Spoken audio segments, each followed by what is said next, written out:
très ravi à nouveau de vous retrouver, frères et sœurs, à travers l'Évangile qui nous éclaire tous. Je suis vraiment content de pouvoir à nouveau partager un petit bout de ce que le Seigneur a mis dans mon cœur, parce que c'est ce que lui il met dans nos cœurs qui est important. Hein? C'est ça qui nous nourrit, c'est ça qui trouve notre besoin, c'est ça qui nous éclaire là où peut-être il y a encore un peu d'obscurité. Et c'est avec ça que le Seigneur peut, n'est-ce pas, nous amener à grandir. Amen. Donc, j'aimerais qu'on puisse parler du mariage, du divorce et du remariage. Alors, c'est un sujet qui m'a frappé. Je dois dire cela m'a frappé parce que de plus en plus, alors que dans le monde, les ténèbres s'épaississent, la lumière du Seigneur a besoin de croître dans l'Église afin que nous soyons vraiment comme cette lampe, n'est-ce pas, qui éclaire. Euh, et donc, je me rappelle, c'était, je crois, il y a 2 ans, euh, le pasteur Mickey Hardy qui partageait sur le mariage, il m'avait frappé avec cette déclaration qu'il avait faite, à savoir, le mariage est une alliance. Et je dois reconnaître que c'est avec cela que dans mon cœur, il y a eu vraiment euh, une grande euh, crainte, un grand respect pour ce qui est du mariage. Il y a eu vraiment une plus grande crainte parce que ça va vraiment frapper, ça va vraiment toucher quelque chose en moi et c'était évident que euh, ça m'avait donné une autre compréhension que je n'avais pas du mariage. Et avec le temps, 2 ans sont passés, beaucoup de choses ont commencé à vraiment être très fortes dans mon cœur par rapport à ce sujet-là. Et beaucoup d'événements aussi sont arrivés, à gauche et à droite. Parfois on entend des trucs, des histoires, et qui toujours en lien avec le mariage, et vraiment qui m'ont amené je pense, à voir davantage, n'est-ce pas, euh, l'importance qu'il y avait pour le Seigneur par rapport à ce sujet. Et je crois que c'est très important parce que beaucoup de personnes, comme moi, euh, on n'a pas bien compris ce que c'est que le mariage. Euh, Après les you-you, après les selfies, les photos, le mariage ne s'arrête pas là. Après les oui, je le veux, après les petits mots d'encouragement, de conseil du maire, après les petits noms des mariés qu'on aimerait entendre, le bisou qu'on aimerait voir, le mariage ne s'arrête pas là. C'est vraiment pas, c'est vraiment pas là le mariage. Parce que tout le monde peut faire ça. Et tout le monde peut faire ça, euh, surtout lorsqu'il ne s'est pas encore marié. Parce que c'est évident que quand on se marie après, parfois les bisous commencent à devenir même très très rares. Mais bien qu'un temps pas marié, je ne veux pas avoir la prétention je le dis toujours sur ces sujets, de donner peut-être une leçon ou de prétendre que c'est facile. Absolument pas. Mais je crois que le Seigneur a des clés à nous donner, surtout à nous amener à saisir euh, pour que nous puissions être, n'est-ce pas, véritablement conscients de ce dans quoi nous sommes engagés. Alors je ne vais pas beaucoup tarder, je voulais juste vous donner, disons, une entrée par rapport à ce qui euh, a permis que je puisse aujourd'hui parler de ça.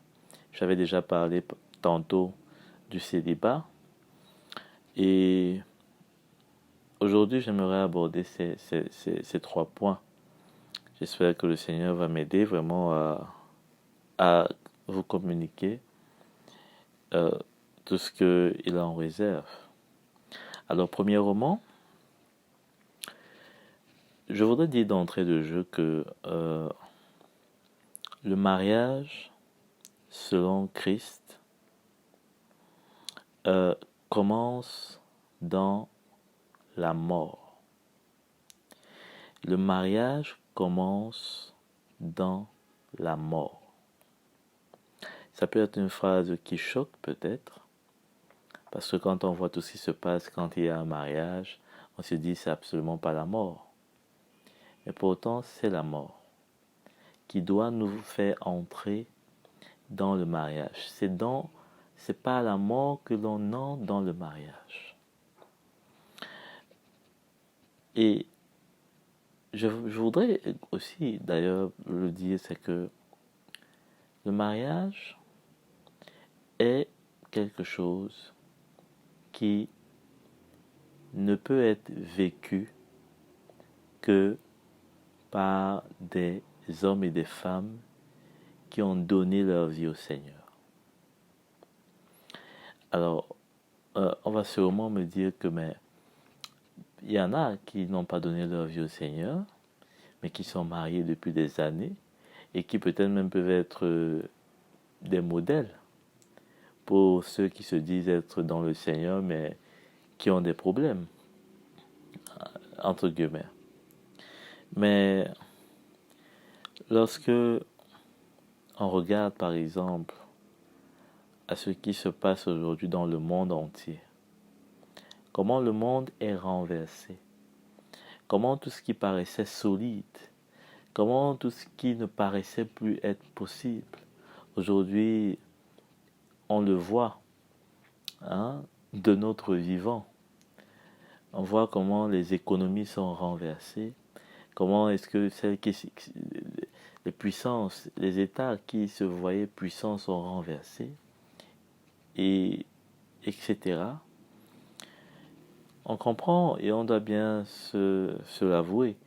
Ce n'est pas le mariage entre païens qui va résister à ce que Dieu fait en ce moment, qui est de démontrer combien tout ce qui n'est pas fondé en lui n'est pas solide.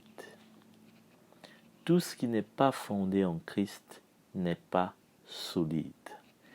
Tout ce qui n'est pas fondé dans notre vie par la foi que nous avons, dans la foi que nous avons dans le Seigneur, dans la crainte qui nous anime dans notre vie de tous les jours pour le Seigneur, tout ce qui ne se retrouve pas dedans n'est pas solide. Et ça, c'est une chose que l'on doit bien comprendre et que le Seigneur va bien nous démontrer, parce que nous mettons souvent notre confiance et nous bâtissons beaucoup de choses qui ne sont pas solides. Et le Seigneur nous le dit,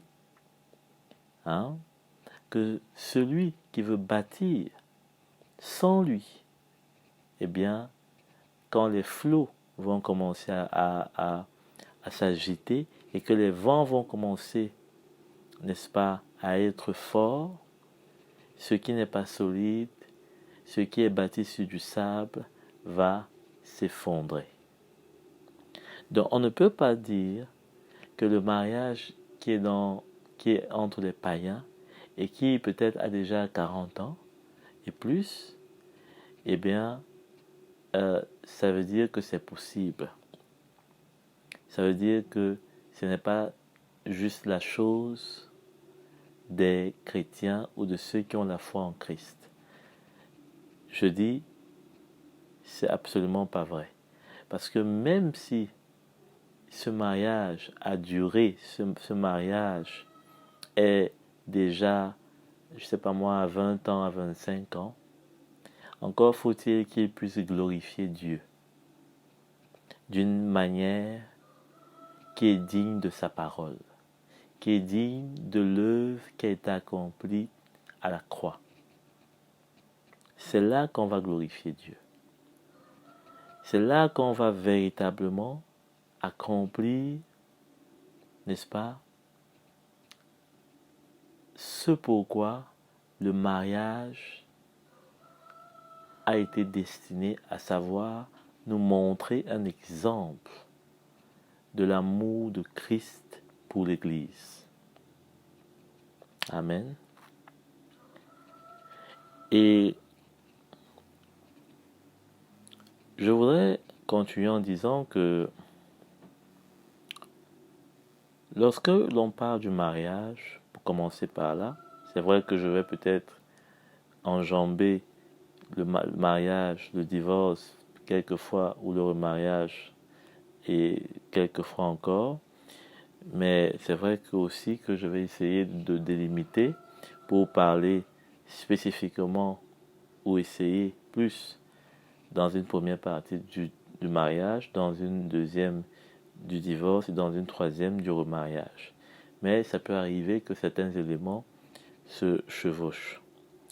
Alors, lorsque on voit par exemple le mariage et on se base sur la parole du Seigneur qui n'a pas perdu de son autorité parce qu'aujourd'hui nous sommes dans un monde moderne et beaucoup de choses ont tendance à vouloir être réinventées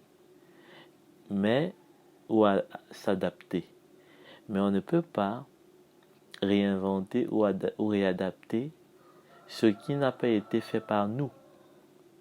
Ce qui a été fait par le Seigneur est parfait et nous avons besoin de nous contenir à cela. Donc, le mariage commence par une union. Lorsque on parle de l'union, on voit que cette union commence dans le jardin d'Éden entre un homme et une femme. Cela suppose déjà que le mariage entre deux hommes ou deux femmes, ce n'est pas possible.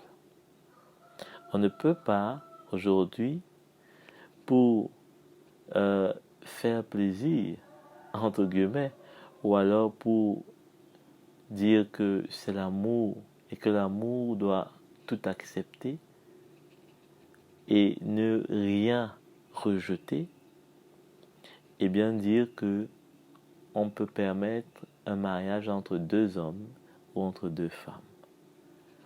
L'union du mariage a été prévue entre un homme et une femme. Si ça avait été possible entre deux personnes de même sexe, le Seigneur aurait créé deux hommes dans le jardin ou deux femmes. Donc on ne va pas s'attarder dessus, c'est pas notre sujet, mais c'est quand même bien de préciser cela. Alors, on va dans Genèse 2, le verset 24. Il est écrit: c'est pourquoi l'homme quittera son père et sa mère et s'attachera à sa femme, et ils ne feront qu'un. Ils ne feront qu'un. Dans notre version, il est dit qu'ils ne feront qu'une seule chair. Alors, qu'est-ce que cela veut dire? Cela veut dire que l'homme quittera, donc c'est l'homme qui a l'initiative de pouvoir, n'est-ce pas, créer cette relation de mari et de femme. C'est lui qui a, n'est-ce pas, l'autorité pour, n'est-ce pas, qu'une relation de mariage puisse, n'est-ce pas, être établie. C'est l'homme qui a cette autorité. C'est lui qui a l'autorité d'aller dire à la famille de la femme que maintenant je la prends sous mon autorité. Et il va donc quitter sa propre famille et il va aller pour s'attacher à une femme. On n'a pas dit l'homme quittera pour aller s'attacher à un homme, à une femme. Et ainsi, ils deviendront une seule chair. Donc, il y a 3 choses ici qui sont intéressantes à mon avis. Il y a le fait de quitter, il y a le fait de s'attacher et de devenir une seule chair. Lorsqu'on voit le verbe s'attacher, ça rappelle ou ça renvoie dans le contexte du mariage à l'alliage. L'alliage du verbe, n'est-ce pas, allier. Donc, faire de 2 un. Hein? Toujours dans le sens qui va aller dans alliance. Donc, l'alliance notamment, qui malheureusement aujourd'hui n'est qu'un symbole du mariage. Mais l'alliance est bien plus que le symbole du mariage. Parce que dire qu'on a une alliance au doigt, c'est un symbole de notre mariage, de notre union, c'est faible. Nous allons le voir plus en avant. Et donc, cet alliage-là, cette alliance-là, nous amène à devenir un. Nous étions 2. J'étais un homme de mon côté, tu étais une femme de ton côté, et chacun faisait sa vie de son côté. Maintenant que je t'ai prise en mariage, je me suis attaché à toi. On est devenu un. C'est bien précisément parce que on s'est attaché. Je pouvais quitter chez moi et venir chez toi et ne pas m'attacher. Ça, c'est ce qu'on va appeler par exemple le concubinage. Dans le concubinage, il n'y a pas d'attachement. Du jour au lendemain, les époux peuvent se séparer. Hein? Il n'y a pas d'attachement. Mais lorsqu'on s'attache, c'est-à-dire que on devient une seule chair, c'est pourquoi la suite, c'est que il s'attachera à sa femme et ça montre et ça débouche, ça ouvre une autre porte. Le fait de s'attacher va ouvrir une autre porte qui va aller dans le sens de l'alliance. Maintenant, on va être une seule personne. Et quand on devient une seule personne, dans la version où il est dit une seule chair, ça a plus à voir avec, n'est-ce pas, disons, partager les mêmes sentiments, partager les mêmes désirs, partager, disons, le même projet. Bref, on devient ensemble dans nos actes, dans nos paroles et dans nos désirs. C'est ça qu'on devient une seule chair. Alors, quand je vois cette relation-là, je ne peux m'empêcher de penser à la relation que l'Église a avec Christ. Déjà, on a relevé 3 aspects. On a dit que l'homme va quitter sa famille, sa tribu, il va quitter notamment sa propre vie de célibataire et il va aller s'attacher. Hein? Il va aller s'attacher à quelqu'un d'autre qui déjà est assez différente. Hein? Une femme. Et qui n'a pas forcément, disons, la même constitution en termes de physiologie, c'est-à-dire que physiquement elle est différente, et déjà ça veut dire qu'il y a des besoins différents, mais il va s'attacher à elle, et ils vont devenir une seule chair. Ça me rappelle donc, je disais, la relation que Christ a avec l'Église. Christ est quitté de sa gloire. Christ est quitté de sa gloire. Christ a revêtu l'humanité. L'humanité en étant de la même chair que nous, sauf sans le péché. Parce que lui, il a été, n'est-ce pas, disons, fécondé par l'Esprit de Dieu. La semence de l'homme n'a pas été son partage, et donc le péché de l'homme.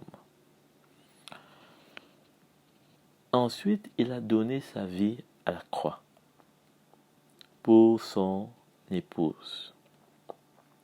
Et là, ça montre déjà quel est le sacerdoce du mari, ou alors quelle est la place du mari dans cette relation du mariage. C'est une lourde responsabilité. L'homme dans le mariage a une lourde responsabilité. Parce que, eh bien, il doit donc quitter sa propre famille. Hein? C'est ce que le Seigneur nous dit. Si tu veux me suivre, hein, tu dois te régner à toi-même. Donc maintenant, il ne va plus regarder sa famille comme étant la priorité, comme étant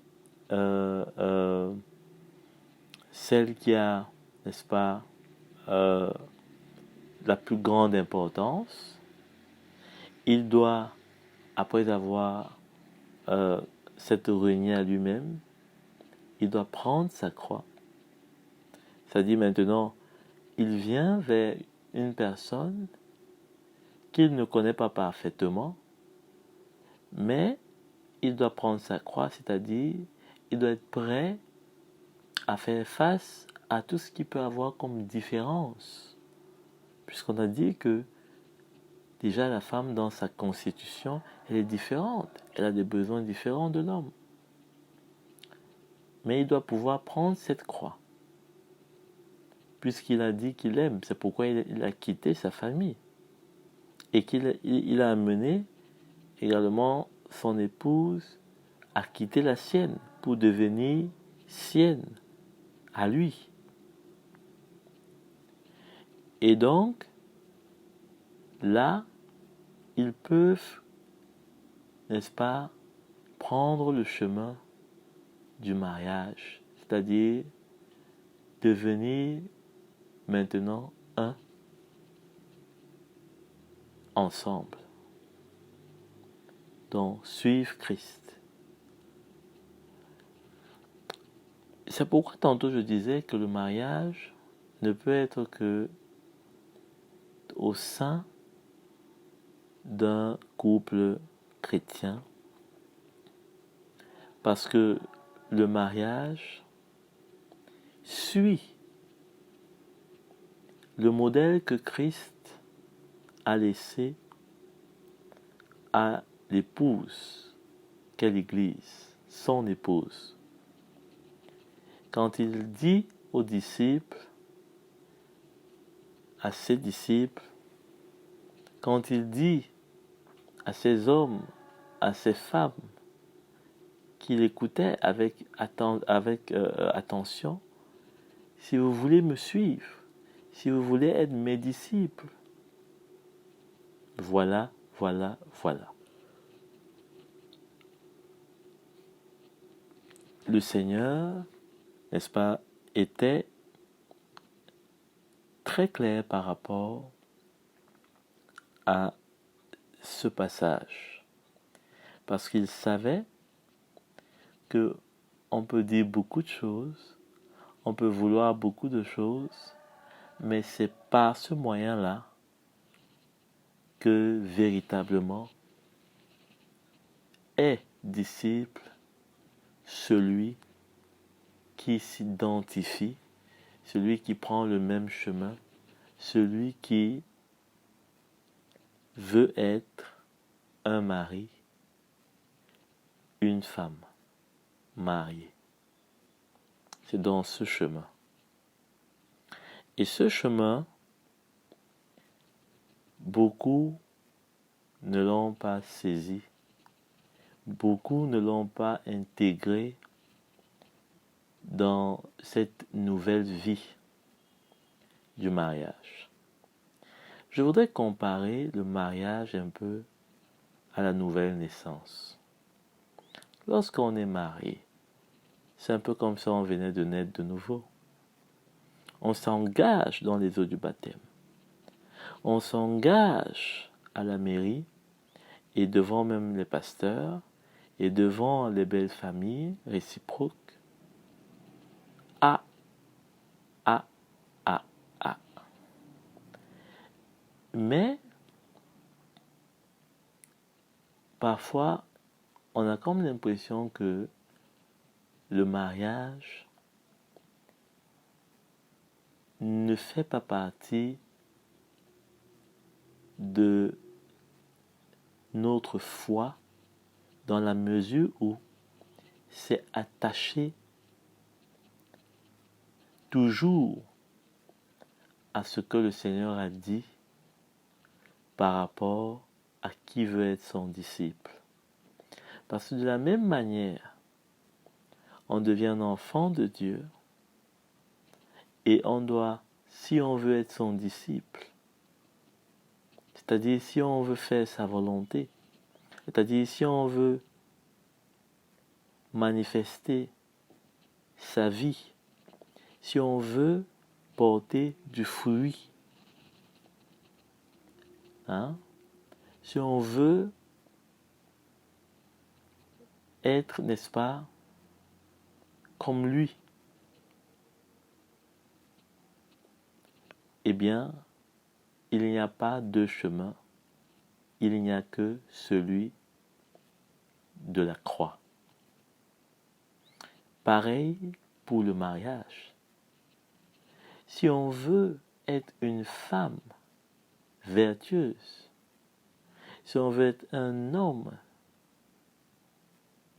qui est, n'est-ce pas, heureux, parce qu'il a une femme vertueuse, on se rappelle bien de cette histoire, la femme vertueuse, eh bien, il faut payer un prix. Il faut payer le prix de notre vie à la croix. Et ça, ce n'est pas un non-chrétien qui peut vivre cela. Parce que ce n'est pas naturellement. Parce que ce n'est pas de nous-mêmes, ce n'est pas en nous. Malgré notre bonne volonté, on ne peut pas sans le Seigneur. Amen. Donc, maintenant, je crois que vous comprenez pourquoi j'ai dit que on ne peut pas vivre un mariage selon Christ, selon le modèle de Christ, parce que c'est lui qui a institué le mariage comme un fabricant qui nous dit comment est-ce qu'on utilise sa machine. Hein? Sauf si on veut créer notre propre machine. Mais si on veut utiliser la machine du fabricant, et que comme il écrit toujours dans une notice comment on utilise, c'est comme un médicament, on vous dit comment vous devez le boire. Ou alors on vous dit de vous renseigner chez le pharmacien, chez le médecin, et que vous ne prenez pas en considération cela. Il est évident que, au bout du compte, c'est la maladie qui va perdurer et c'est la mort qui va vous attendre. Donc, un non-chrétien ne peut pas vivre le mariage. C'est même surprenant de voir des non-chrétiens s'engager dans le mariage. Et, comme je l'ai tantôt dit, n'oubliez pas, le mariage commence dans la mort. La vie chrétienne commence par la mort. De même, le mariage commence par la mort. Il faut être, comme l'apôtre Pierre le dit, avoir cette pensée de mourir à soi-même, de mort. Et ce n'est que le chrétien qui peut faire ce choix.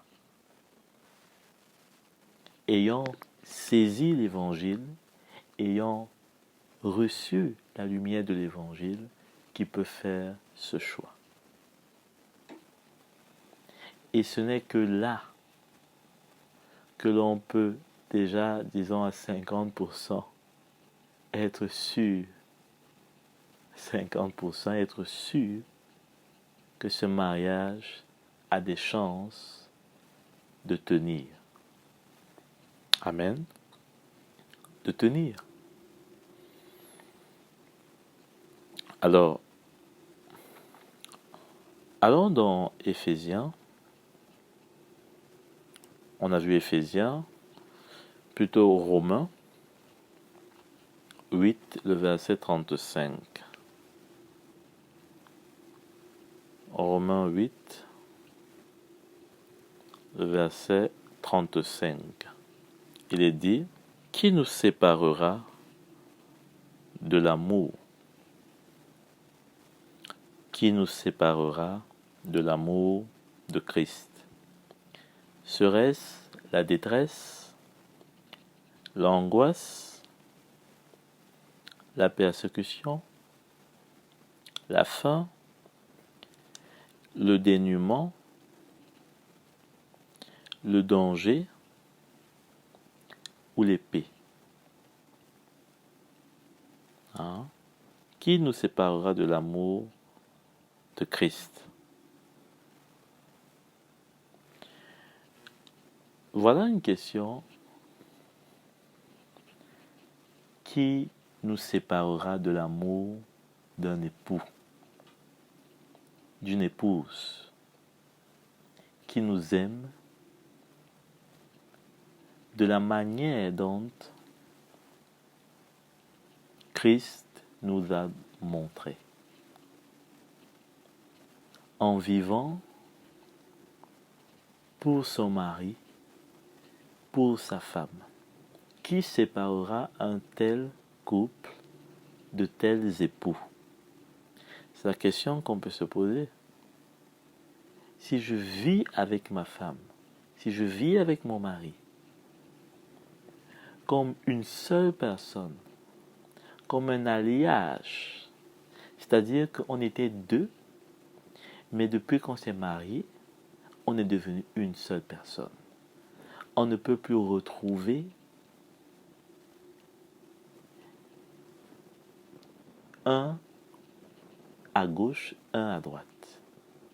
On devient une personne. On a les mêmes sentiments, on a les mêmes pensées, on a les mêmes actes, les mêmes œuvres. Ça ne veut pas dire qu'on est parfait. Ça ne veut pas dire que il n'y a pas de différence peut-être à X point ou à Y point.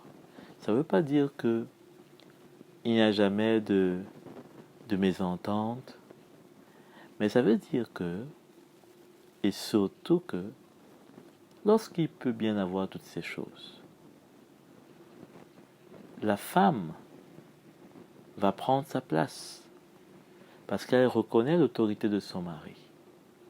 Et c'est une chose importante à laquelle on va venir. L'autorité dans le mariage. Lorsque l'autorité n'est pas bien saisie, c'est un problème.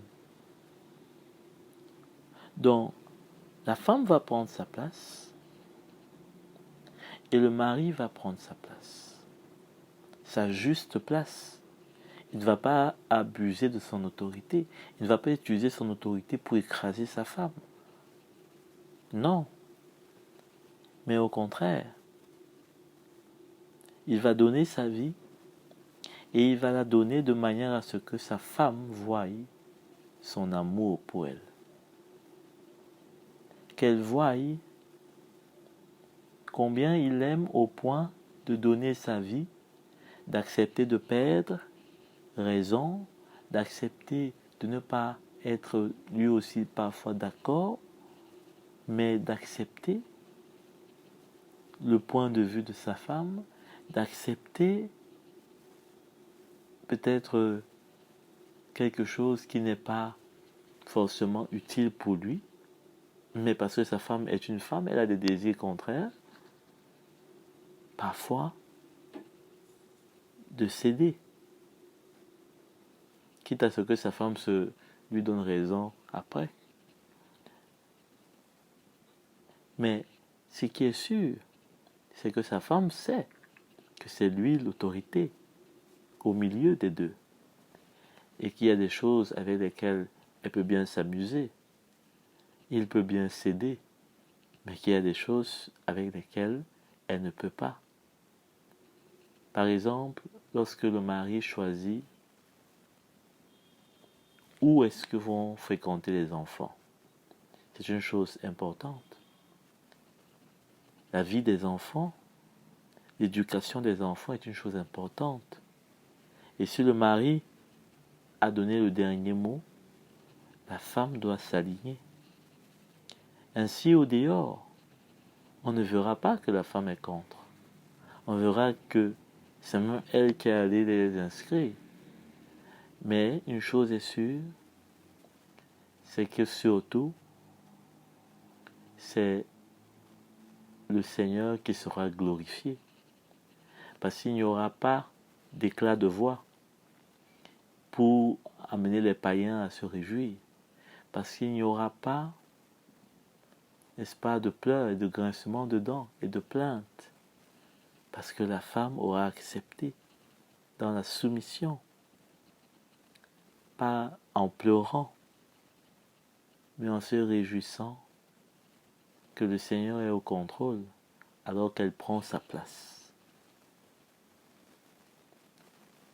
Parce qu'il n'y a pas à lutter contre l'autorité, peu importe. Mais du moment où on prend notre place, le Seigneur de qui découle l'autorité agira. Tôt ou tard. Et il n'y a rien qui lui est impossible. Même s'il faut réparer les erreurs que parfois, en tant qu'homme, on peut manifester. Et c'est normal. On n'est pas parfait. Mais une chose est sûre, le couple va rester droit et en paix. Et parfois, ce qui ne permet pas cela, c'est lorsque chacun veut sortir un peu de son autorité, de sa place dans le couple, et que maintenant l'autre ne veut pas accepter cela. C'est possible que peut-être l'homme déborde de son autorité. Mais si la femme n'accepte même pas qu'il déborde, qu'il déborde dans l'erreur, mais qu'il déborde et qu'elle ne fasse pas la même erreur en sortant aussi de sa place, il n'y aura aucun problème. L'autorité va résister encore plus fortement lorsque celui ou celle qui doit être à sa place en face ne reste pas à sa place, même s'il y a erreur. C'est là le problème. C'est là que les problèmes vont... J'ai parlé un peu de l'autorité là, c'était juste entre guillemets. Je voudrais aussi rappeler que dans le mariage, il n'y a pas deux capitaines. Il y a un seul capitaine. Par exemple, face aux enfants, il n'y a pas deux chefs. Il y a un seul chef. Les enfants sont sous l'autorité des parents. Mais comme la femme est sous l'autorité de son mari, ça veut dire que les enfants doivent ressentir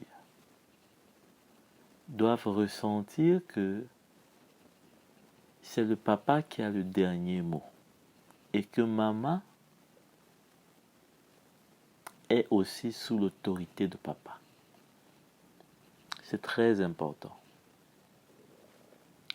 que maman est sous l'autorité de papa. Parfois, les enfants vont avoir des petites résistances parce que parfois, ils ne ressentent pas, ils ne voient pas, alors même qu'ils sont des enfants, cette totale soumission au papa de la part de la maman. Ça ne veut pas dire que si les enfants demandent quelque chose à maman, maman n'a pas le droit de répondre à quoi que ce soit. Mais ça veut dire que la maman elle-même doit faire ressentir à leurs enfants, à ses enfants, qu'elle est aussi sous l'autorité de papa. Et qu'il y a des choses qu'elle ne peut pas faire sans consulter papa. Vous voyez un peu? Et parfois, on peut donner un exemple. Si papa a donné un budget alors qu'on est dans les fêtes de fin d'année, il a donné un budget de 60 000 francs. On est au Cameroun. 60 000 francs, ok. Il a demandé à ce que, on achète des petites choses là pour que les enfants soient gais pendant cette période et que, voilà, ils ne soient pas trop, un peu, disons, ils ne sentent pas que, chez eux, il n'y a rien. Bien que Noël n'est pas une chose qui doit prendre la place dans leur vie, mais sont des enfants, il y a des choses avec lesquelles on peut être souple, disons, le temps qu'ils comprennent de mieux en mieux. Hein, on va progressivement. Il y a des choses qu'on ne peut pas expliquer à un enfant de 1 an, il y a des choses qu'on peut expliquer à un enfant de 3 ans. Donc, on va aller doucement. Je prends un exemple banal. Si votre enfant est à la maternelle et qu'on fait là-bas des fêtes de fin d'année, vous n'allez pas lui interdire d'avoir un cadeau de Père Noël ou une photo de Père Noël. Donc, si papa donne de l'argent pour ces choses-là, et que papa a dit que bon, le budget c'est ça, on ne va pas, parce que l'enfant a dit, lui, il veut quelque chose qui dépasse ce budget, la maman va sortir son argent personnel pour, pour ajouter. Hein? D'une certaine façon, l'enfant peut ressentir que ben, maman aussi peut faire comme elle veut parfois. Elle peut faire comme elle veut. Et un moment va venir où il va reproduire la même chose. Et peut-être lui ne dira pas qu'il a copié maman, mais il va sentir que il peut aussi faire pareil que maman, peut-être même pire. Donc, il faut faire attention, parce que surtout quand on a les enfants, ils font et ils voient plus ce que l'on fait et moins ce qu'on dit. C'était une parenthèse, hein. Elle a été un peu longue, mais je voulais pas oublier ça. Alors, on va garder au frais donc l'autorité dans le mariage qui est important. C'est avec l'autorité que la famille reste en ordre et que les enfants grandissent en ordre. Dans ce qu'on a lu, à savoir Romains 8, qui nous séparera de l'amour de notre Seigneur, Christ, notre époux, c'était pour vous montrer que lorsqu'un homme aime sa femme, de la manière dont on a lu et qu'on a vu l'amour que Christ a manifesté pour l'épouse, l'Église, au point de donner sa vie pour elle, eh bien, on comprend la réaction de l'épouse. Parce que ça, c'est une réaction d'une épouse qui a vu la manifestation de l'amour de son mari. C'est pas quelque chose que elle a vu une fois, peut-être le 14 février, ou bien qu'elle a connu pendant les premières années de leur mariage, mais c'est quelque chose qu'elle voit au quotidien, dont elle est fière et dont elle ne peut être séparée. On a lu, hein, ce n'est pas la faim, la persécution, hein, les angoisses, les détresses, les choses qui peuvent venir dans notre couple nous éprouver. Quand un mariage est solidement ancré dans la croix de Christ, eh bien, il n'y a rien qui peut l'ébranler. Amen.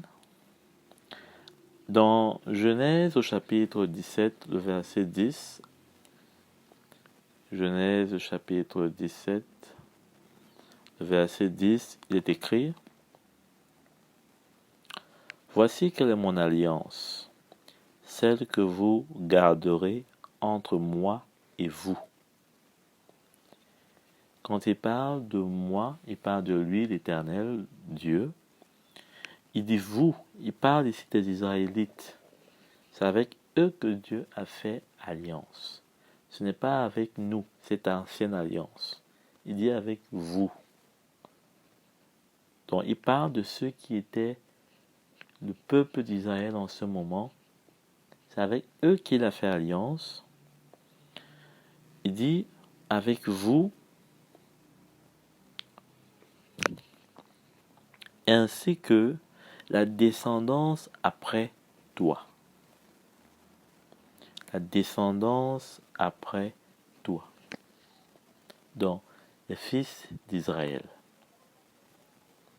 Mais normalement ici, ce n'est pas simplement les fils d'Israël. Ici, ça nous englobe au sens de la foi. Parce que quand il dit avec toi, il parle d'Abraham. Il parle d'Abraham. D'ailleurs, plus haut, verset 1, il dit, lorsque Abraham fut âgé de 99 ans, donc ici il parle d'Abraham. Plus tard, dans notamment Josué, on voit comment le Seigneur réitère cette alliance. Et ici, quand il parle, il dit « ainsi que ta descendance après toi ». On se rappelle que l'apôtre Paul fait mention de cela et il dit que quand Dieu dit, n'est-ce pas, « ainsi que ta descendance après toi », il parle de la descendance d'Abraham selon la promesse. Parce que n'oubliez pas que l'Église, qui est aujourd'hui l'épouse de Christ, est constituée dans l'esprit. Quand je dis dans l'esprit, par rapport au fait que, c'est pas compliqué, par rapport au fait que Israël viendra bientôt le temps pour que lui aussi entre dans le salut. Parce que pour le moment, c'est le temps des païens. Donc dans l'esprit, cela est déjà une chose manifeste. Le sacrifice de Christ a accompli toutes choses. Maintenant, les manifestations restent à venir. C'est comme la parole qui nous parle, Jésus nous parle des signes de la fin des temps. Ça se manifeste aujourd'hui, tout le monde voit. Donc, lorsqu'ici il est dit ta descendance après toi, maintenant là, ça parle principalement de nous, les païens convertis. Parce que la descendance qui, n'est-ce pas, forme le peuple nombreux qui a été promis à Abraham, c'est l'Église, les Juifs et les païens ensemble qui forment un peuple nouveau. L'apôtre Paul en parle dans Éphésiens, comment il a fait des deux un seul peuple. Donc, le Seigneur, quand il montre, n'est-ce pas, ici, ce qu'il a fait à ce niveau, il parle de l'alliance. Il dit, voici quelle est mon alliance. On va davantage comprendre dans Malachie, mais avant Malachie, allons dans Ecclésiaste 9, verset 9. Ecclésiaste 9, verset 9. Il est dit, jouis de la vie avec la femme que tu aimes pendant toute la durée de ta vie. Jouis de la vie avec la femme que tu aimes pendant toute la durée de ta vie. Donc, une fois encore, c'est un homme qui doit jouir avec une femme. Et ce n'est pas les femmes, mais c'est la femme. Donc, juste pour écarter l'option de la polygamie.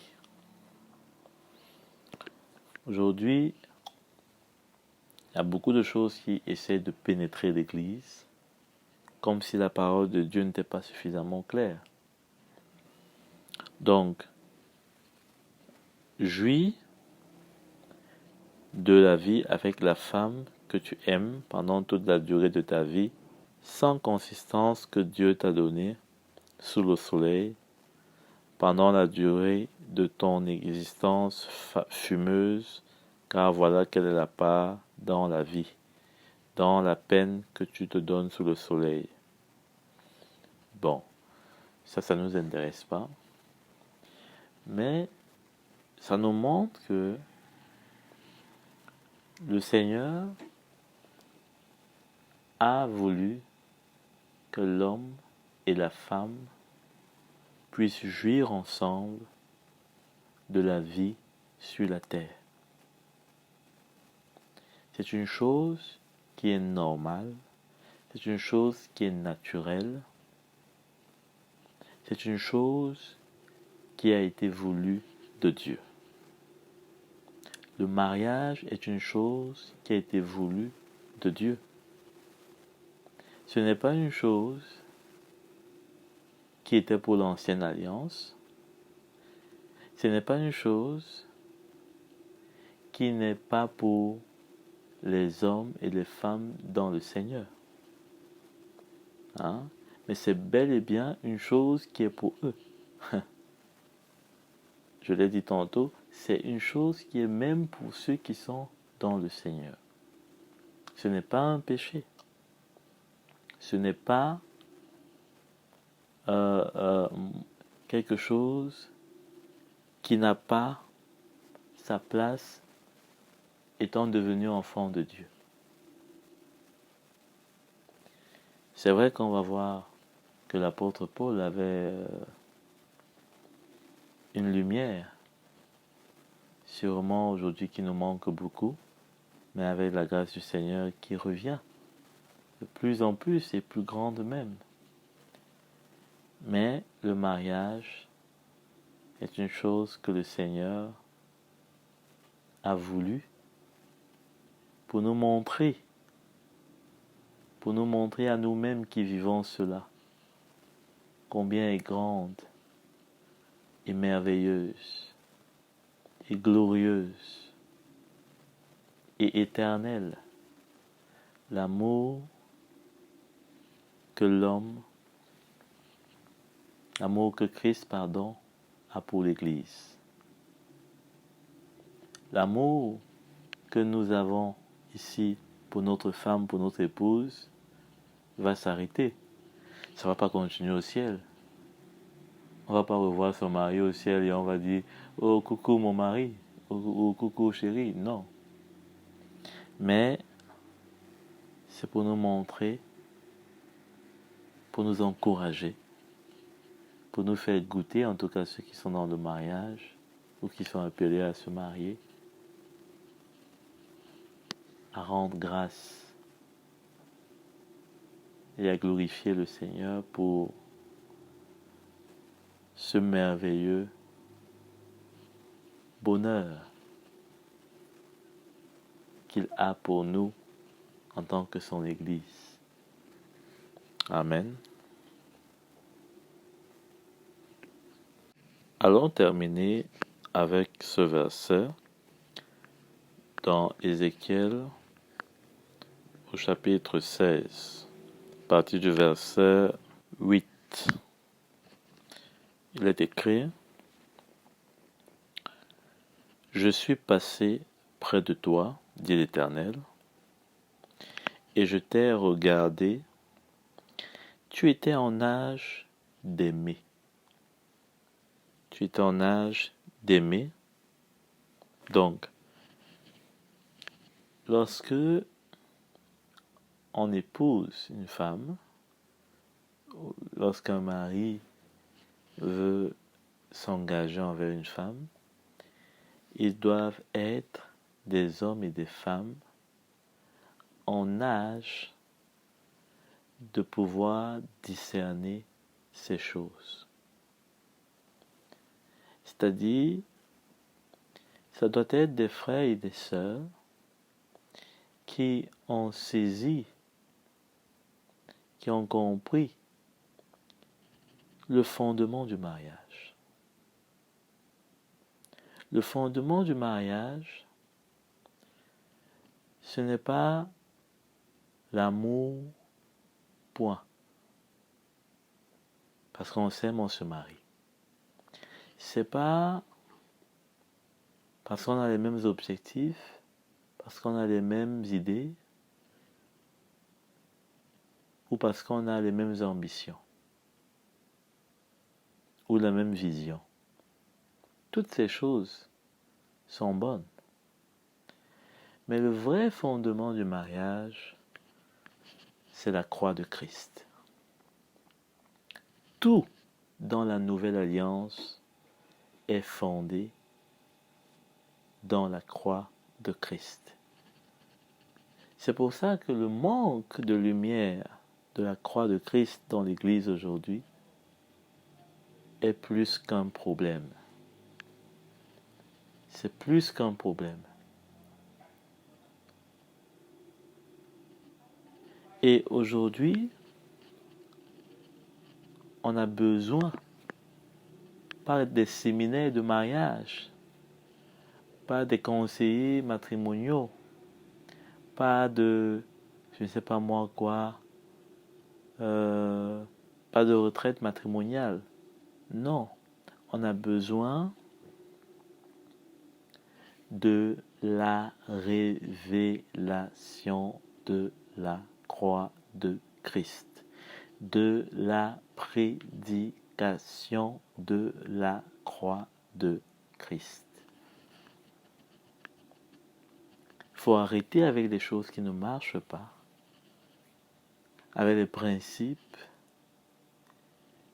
qu'on a essayés pendant des années et dont on est même fatigué. Mais il faut prendre tous les jours cette croix qui est la nôtre pour chacun des époux. Et donc pour ça, il faut déjà être au parfum de saisir ce chemin. Donc est-ce que on a saisi ce chemin? On a de l'âge pour se marier, c'est évident. On est peut-être assez équipé financièrement pour faire face aux besoins, aux tâches du mariage. Ok. Mais est-ce que le plus important est là? Parce que quand le plus important n'est pas là, le reste va devenir accessoire. Et même illusoire. Donc, tu étais en âge d'aimer. Hein? Le Seigneur n'a pas pris une petite fille immature, pubette. Il n'a pas pris quelqu'un une petite fille qui peut-être ne pouvait pas ressentir vraiment de l'amour. Peut-être elle pouvait ressentir de l'affection comme une fille envers son père, non? Mais c'était déjà une femme qui pouvait ressentir de l'affection envers un homme pour l'aimer comme un mari. Hein? Ça montre que malheureusement, il y en a des sociétés, encore des endroits où on force les gens à se marier, parfois très jeunes. C'est malheureux. Mais de toutes les façons, le Seigneur dit,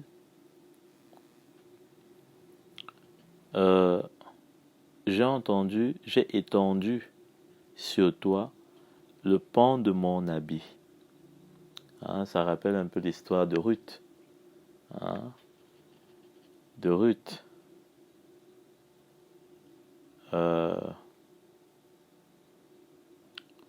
J'ai donc couvert ta nudité et je me suis engagé envers toi. Je suis entré dans une relation d'alliance avec toi. Une fois de plus, ici, il est question d'alliance. Il ne dit pas je suis entré dans une relation juste de mariage. ou dans une relation, point. Il dit d'alliance. Et quand on parle souvent de l'ancienne alliance, on dit l'alliance, ancienne alliance. On ne dit pas ancienne relation. On ne dit pas ancien, euh, ancien bouc. On dit ancienne alliance. Ça montre, même à notre doigt, quand on est marié, c'est une alliance que l'on met.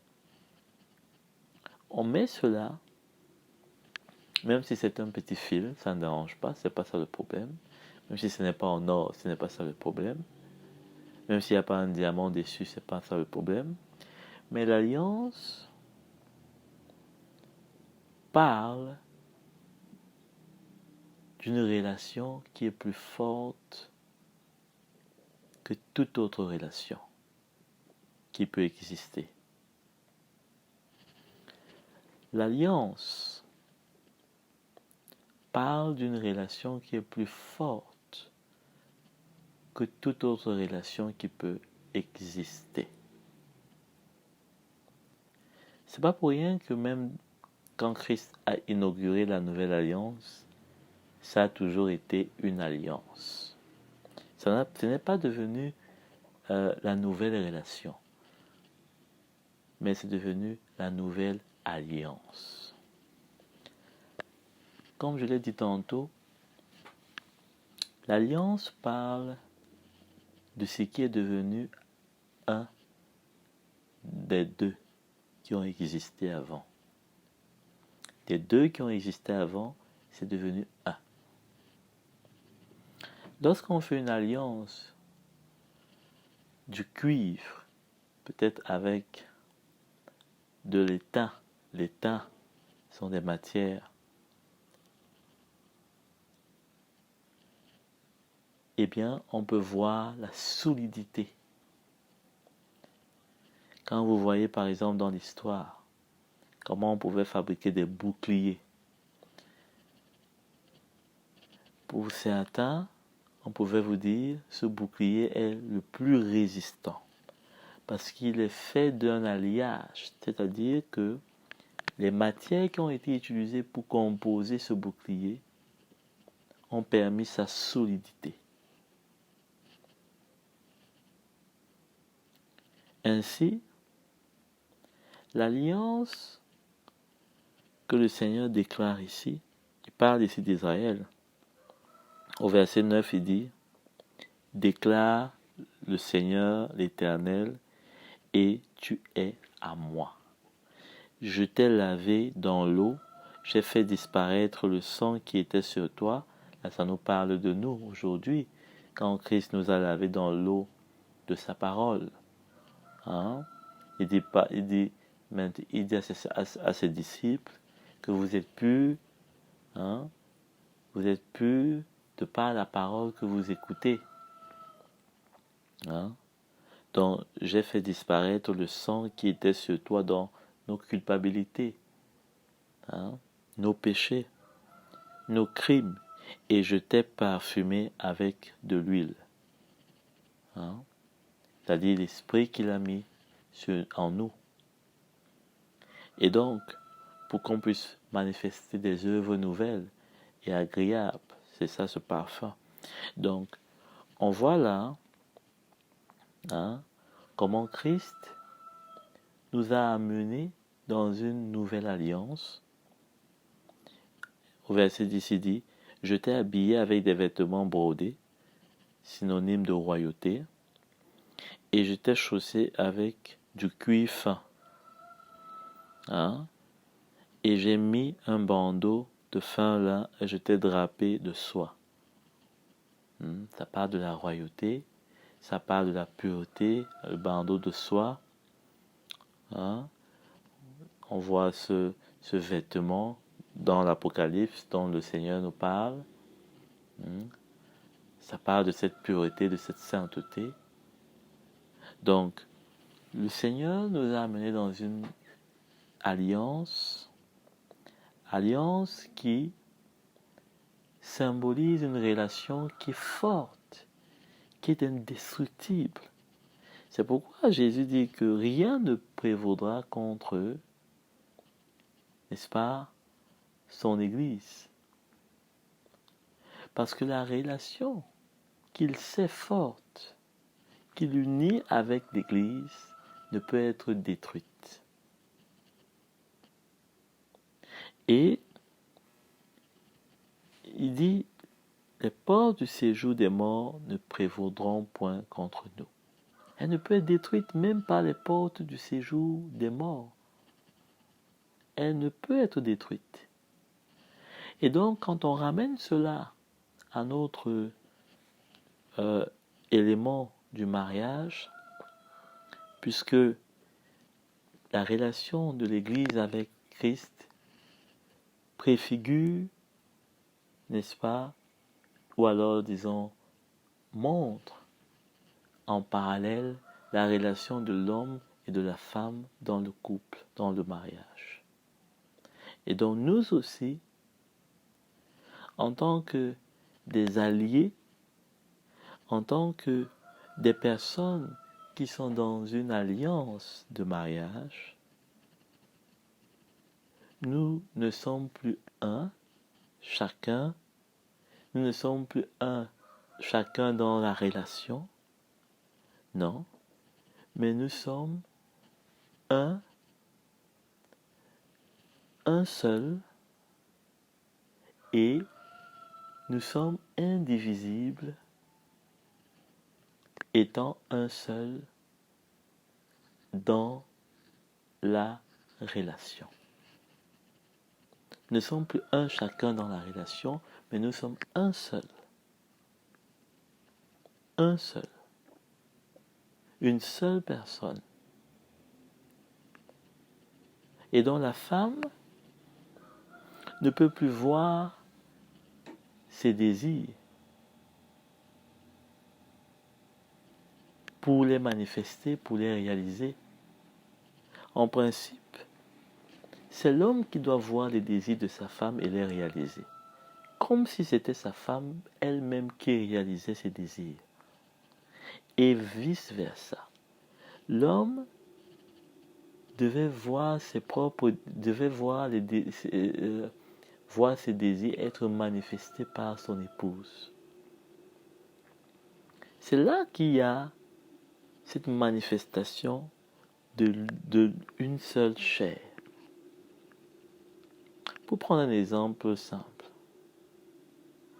c'est la femme qui devait voir que l'homme n'a plus assez de sous-vêtements, par exemple, pour pouvoir lui en acheter ou lui proposer d'en acheter, parce qu'il n'en a plus.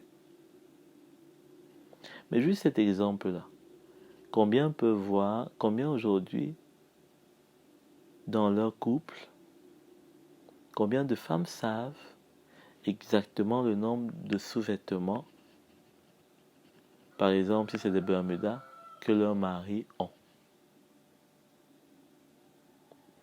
Combien savent le nombre de ceintures que leurs maris ont.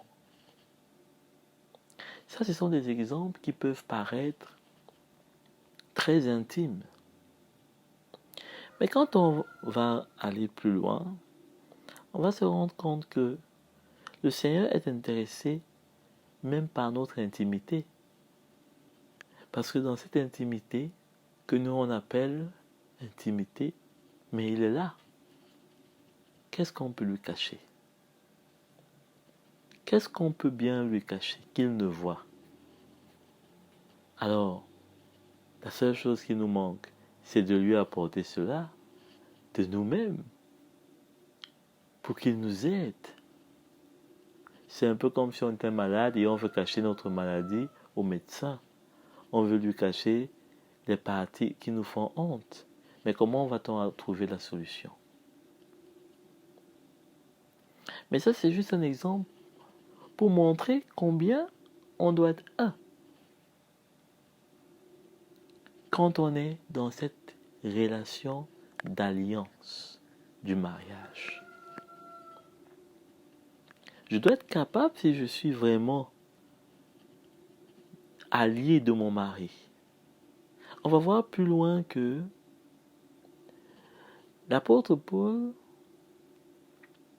je pense bien, dit au mari d'aimer sa femme comme il aime son corps, son propre corps. Car il dit, qui a rejeté, qui a haï son corps? Quand on est une femme et qu'on a un bouton, on le voit vite, on a envie de le traiter. Même quand on est un homme. Et aujourd'hui, dans des sociétés modernes, les hommes ne se négligent pas. En Corée du Sud, par exemple, où c'est le pays le plus consommateur de cosmétiques, l'apparence ne se néglige pas. Et si on traite notre corps avec autant de soin et d'attention, on ne le néglige pas. En tout cas pour la grande majorité. On ne néglige pas notre corps. Lorsqu'il n'est pas en santé, on le soigne.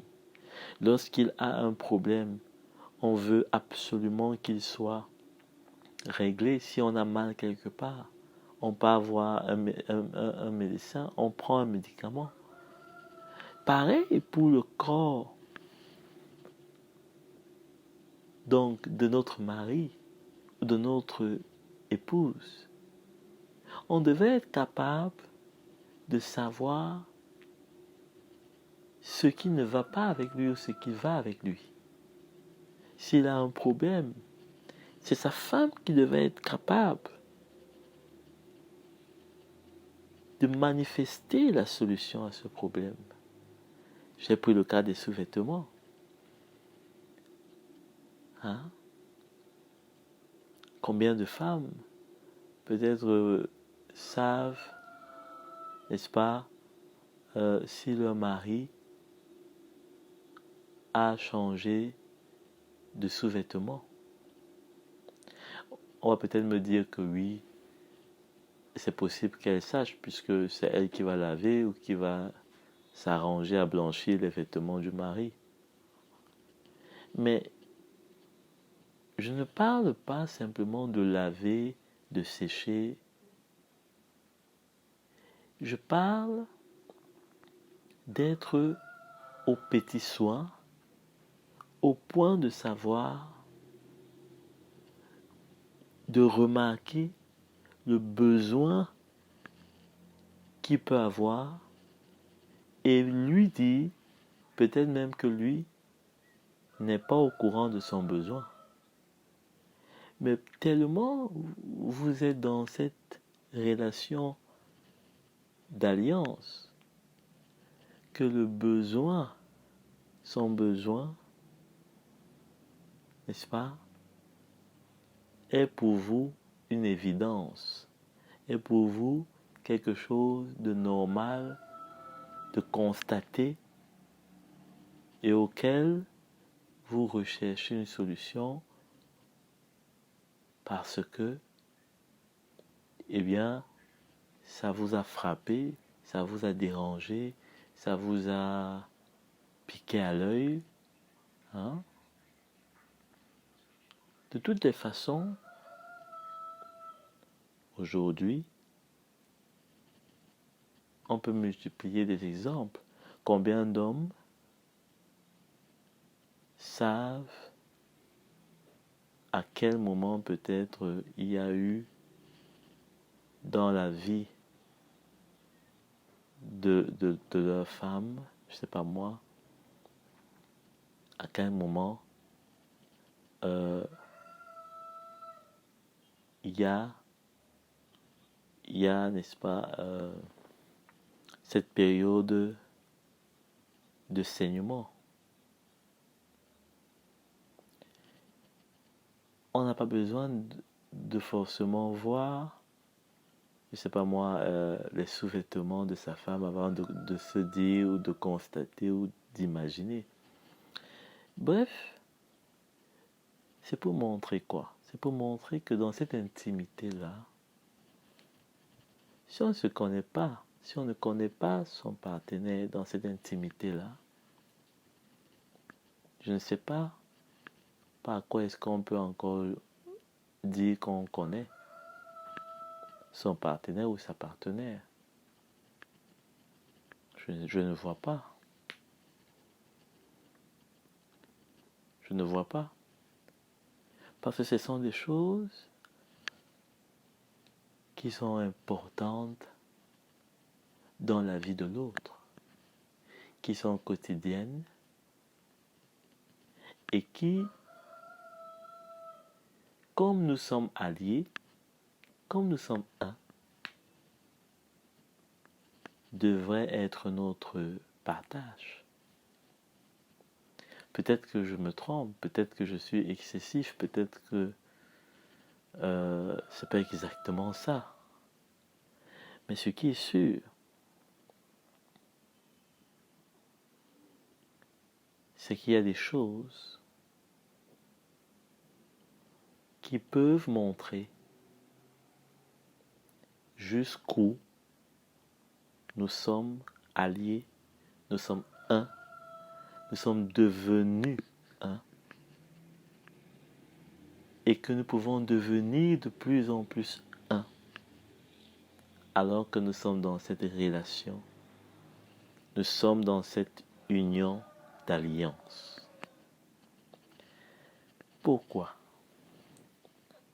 Parce que dans cette relation, dans cette union, on doit pouvoir voir les faiblesses de l'autre, les manquements de l'autre. On doit pouvoir voir des choses qui sont intimement liées à l'autre, afin de mieux la connaître et de mieux le connaître, afin de pouvoir dire: je suis sa femme, pas parce qu'il m'a épousé, pas parce que simplement je partage mon lit avec lui tous les jours, mais parce que je le connais. Je le connais parce que dans les moindres détails, sa vie m'appartient, son corps m'appartient, son intimité m'appartient, tout m'appartient en lui, sauf son âme. Sauf son âme. Son âme ne m'appartient pas. Elle appartient au Seigneur. Mais le reste m'appartient. Je suis l'objet de ses désirs. Je suis l'objet de ses recherches. L'apôtre Paul le dit, que l'homme ou la femme, d'ailleurs il parle de l'homme qui est marié, s'inquiète des désirs et des moyens de plaire à son épouse. Donc quand un marié dit que il aime Jésus plus que